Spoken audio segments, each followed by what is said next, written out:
নমস্কার বন্ধুরা, শর্টকাট রান্নাবান্না চ্যানেলে তোমাদের সবাইকে স্বাগত জানাই। তো আজকের রেসিপিটা হলো পোস্ত, আলু পোস্ত। তো আলু পোস্তটা আমি কিভাবে বানাচ্ছি চলো সেটা তোমাদেরকে দেখাই। আর এটা কিন্তু আমি একটু অন্যরকম করে বানাবো, যার জন্য টেস্টটা হবে কিন্তু অনবদ্য, এক কথায় দারুণ।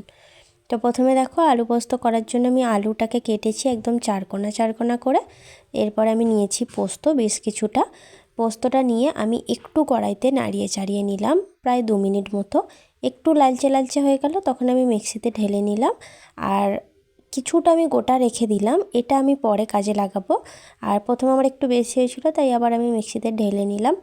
তো মিক্সিতে যেটা ঢেলেছি ওটাকে আমি পেস্ট করব। এর মধ্যে দিলাম 2টো কাঁচা লঙ্কা আর 2টো শুকনো লঙ্কা দিয়ে আমি একদম ভালো করে পেস্ট করলাম। আর গোটা যেটা রেখেছিলাম সেটা কিন্তু রেখেই দিয়েছি। এবার আমি কড়াইতে দিলাম সর্ষের তেল। আজকের রান্নাটা কিন্তু সর্ষের তেলে হবে। আর সাদা তেলের থেকে সর্ষের তেলে কিন্তু আলু পোস্তর টেস্ট একটু ভালোই হয়। এরপরে দিলাম 5 ফোড়ন আর শুকনো লঙ্কা 2টো হাফ করে দিলাম।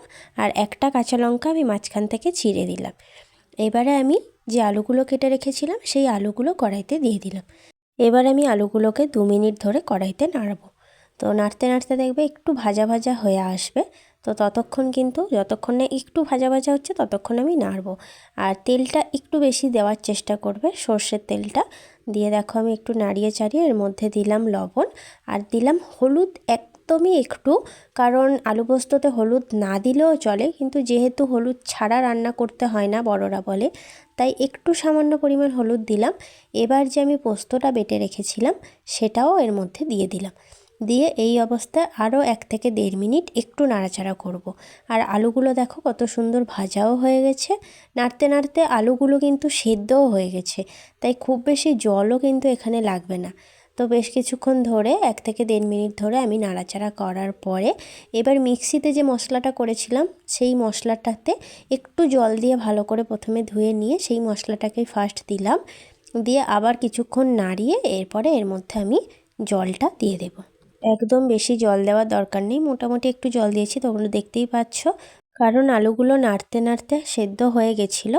এবার যে আমি গোটা পোস্তটা রেখেছিলাম সেই পোস্তটা এর ওপরে দিয়ে দিলাম।